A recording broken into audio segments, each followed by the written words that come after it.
Listen, everybody needs a lift. Author Annie Downs is on a mission to inspire others and give hope. She's written so many books on the topic, and here's her latest. It's called Remember God. It's filled with nuggets of wisdom about faith, and she joins us now with more details.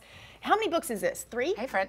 4? 8. 9. Sorry. 20. It's 20. Is this number 20?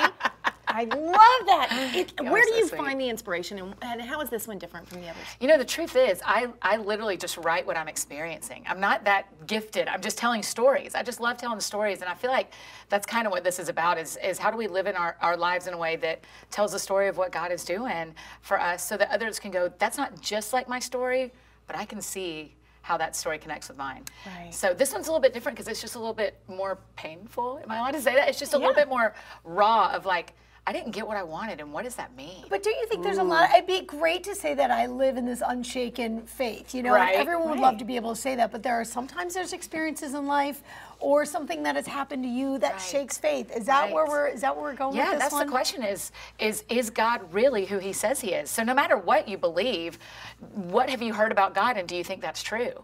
So wherever you are in that journey, in that relationship, you can go, okay, well, I've always heard this about God, but that's not what I've experienced at all. And so this is my story of going, people say he's kind. I haven't experienced that like I thought I would. What is it? What do I do with that? Is he who he says he is, or is he who my experiences keep saying he is? Oh, that is so deep. Okay, so you're like, Annie, I'm so surprised. No, but I'm hearing that, and immediately your head goes in all these different directions. I know. So when you put this out, obviously it's been out for a little bit. So what's the reaction? What are some of the things that you're hearing y'all from are this? not going to believe this. So usually with books, it's people are really kind, and they'll send me an email, or I'll see them at the airport or at Burger Up or wherever, and they'll hug me and say thanks. People mail me letters with this one, like with stamps. Hundreds. In months. It is like nothing. I mean, I'm getting teary telling you about it. It's like nothing I've experienced. They go, after, because the book doesn't end with a bow. So it ends with like, oh, that he is who he says he is, but Annie didn't get what she wanted. And people say, I want to tell you my story now too.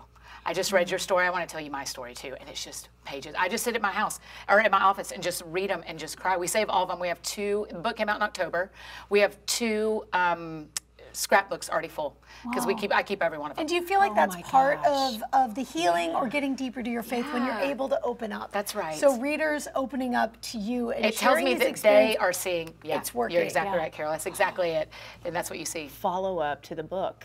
Is the letters I'm that just going to start printing everyone else's letters. Oh, gosh. I love where this is going. I wouldn't dare. Mine, okay? I don't need mine. Remember God. Also, check out Annie's podcast. It's called That Sounds Fun. I know, just because it sounded fun. That sounds fun. That sounds fun. Mondays and Thursdays. 2 days a week, the podcast. Yeah, Mondays and Thursdays, Good to see be right you. back. You too, friends. I'm glad you're here.